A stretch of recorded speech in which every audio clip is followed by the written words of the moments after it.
नमस्कार दर्शक बंधु मु सोनाली स्वागत करुछि आपनकु आम यूट्यूब चैनल देवदर्शन ओडिया को। दर्शक बंधु आज ही वीडियो माध्यम रे आमे जानिबा राजस्थान प्रसिद्ध खाटूश्याम बाबा कहानी विषय रे।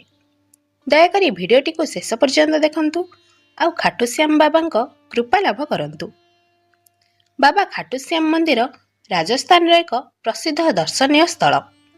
एही स्थलर प्रसिद्ध मेला फेब्रुआरी एवं मार्च मासरे एठारे लगी थाए। खाटूश्याम बाबा महिमा एते जे भक्त को तांको आड़कू आपे आपे टाणी आनी थाए।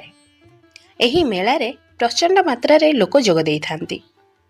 एठारे पहुंची मनुष्य श्याम बाबा पूजा करी जेपरि निजर इच्छा उपरे काबू पाई थांती। एठारे करा जाउथिबा सबु मनस्कामना पूर्ण करी थांती बाबा खाटूश्याम। विश्वास रही बाबा एठारे प्रत्यक्ष विराजमान करिछंती। जेउ मनुष्य तार जीवन काल रे थरे बाबा खाटूश्याम को दर्शन करे तार मुख्य सुनिश्चित होई थाए। पौराणिक मत अनुଯାयी महाभारत समय रे भीमंक नाती बर्बरी महाभारत युद्ध रे सम्मिलित हेबा पई आसीथिला।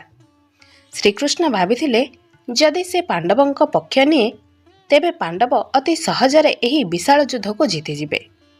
हेले भीमंक नाती बर्बरी प्रतिज्ञा करथिले जे युद्ध रे जेउ पक्ष कमजोर थिबो से सही पक्ष रे साथ देबे। तेनु श्रीकृष्ण जानि पारिथिले कि बर्बरी एकाथर रे संपूर्ण महाभारत युद्धर अंत करिदेबो। तेनु से एक ब्राह्मणर रूप नहीं बर्बरींक पाखरे पहुंचीथिले एवं तांकर शक्तिर परीक्षा नेबा पई तांको एक शर्त देइथिले। शर्त को हारिबा परे बर्बरी तांको निजर प्राण बलि देइथिले। बर्बरी निजर मस्तक बिना किछि शंकारे कृष्ण को अर्पण कर देइथिले।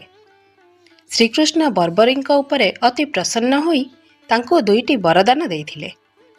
प्रथम रे से संपूर्ण महाभारत युद्ध निज आखिरे देखिबे एवं द्वितीय रे से जुग जुग को एही स्थल रे ही पूजा पाइबे।